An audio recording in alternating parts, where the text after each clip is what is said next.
Alors, pour le projet Les Amis Papier, on n'a pas forcément mis d'heures en commun entre les deux classes, mais ils communiquaient par le numérique. Donc, c'est-à-dire que ils se laissaient des messages sur l'application Evernote. Après, c'est des élèves qui se voyaient beaucoup dans la cour, qui se croisaient beaucoup, donc ils n'ont pas eu besoin de communiquer à faire des classes à 56 si tu veux, parce qu'on n'avait pas trop de lieux où les recevoir. Par contre, le numérique leur a permis de faire en sorte que le projet ne soit pas différent dans une classe et dans l'autre.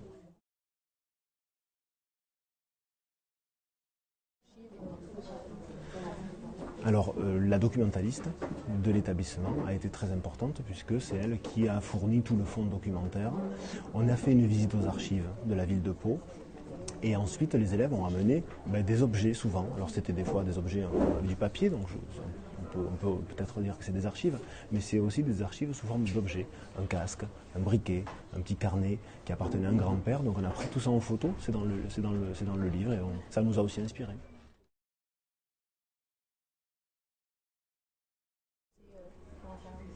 Moi, je suis toujours prof de français et écrire un livre avec des élèves, c'est une espèce de rêve, quoi. C'est quelque chose qu'on s'autorise même pas, parce que les livres, c'est fait pour les écrivains et les élèves, c'est pas des écrivains. Or, on peut travailler la posture d'auteur d'un élève, faire en sorte que l'élève soit auteur aussi. Et là, il y avait 56 auteurs. Il fallait juste arriver à faire en sorte qu'ils se mettent d'accord. Et moi, j'étais le chef d'orchestre de cette petite orchestre d'élèves qui étaient chacun auteurs un petit peu à leur niveau. Donc cette idée, je l'ai eue au début de l'année. Je me suis dit, et si on faisait ça? Un peu comme on lancerait un défi, un pari.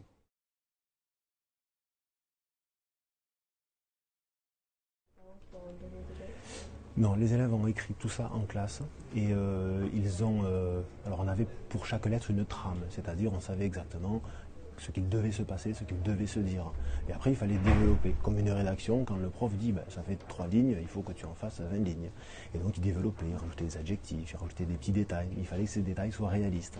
Et donc, les élèves, au fur et à mesure, par un système pyramidal, ont raffiné le texte pour qu'il soit réaliste, bien écrit et sans faute. Et des fois, ils le développaient quand c'était un peu court.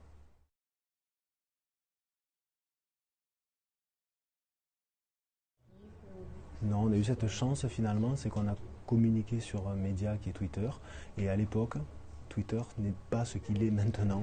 Et heureusement, c'est qu'il y avait beaucoup de bienveillance et de gens, de professeurs, même de professeurs d'université qui étaient au courant de ce projet, d'éditeurs scolaires même, qui nous ont dit ouais c'est super, on vous encourage, on vous supporte.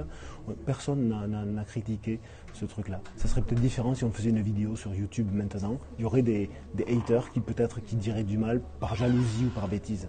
Ouais. Le rapport avec les assises du centenaire, c'est que ça fait maintenant 4 ans, presque 5 ans que ces élèves ont terminé ce projet, qui est un projet immense, très très ambitieux. Et moi je viens présenter ce projet-là parce que on ferme un peu une parenthèse. Ces élèves auteurs, donc maintenant ils sont dans le supérieur, ils sont en BTS pour certains, ils sont à la fac pour d'autres. Et ils ont tous été un peu marqués au fer rouge par ce projet qui les a dépassés, qui nous a tous dépassés. Et donc chaque fois que je les croise, ils me reconnaissent, ils me disent ah vous vous rappelez monsieur les amis de papier. Donc c'est vraiment quelque chose qui les a marqués dans leur passage au collège. Et là, c'est quand même la fin de ces commémorations, et c'était normal qu'on présente ce gros projet d'envergure.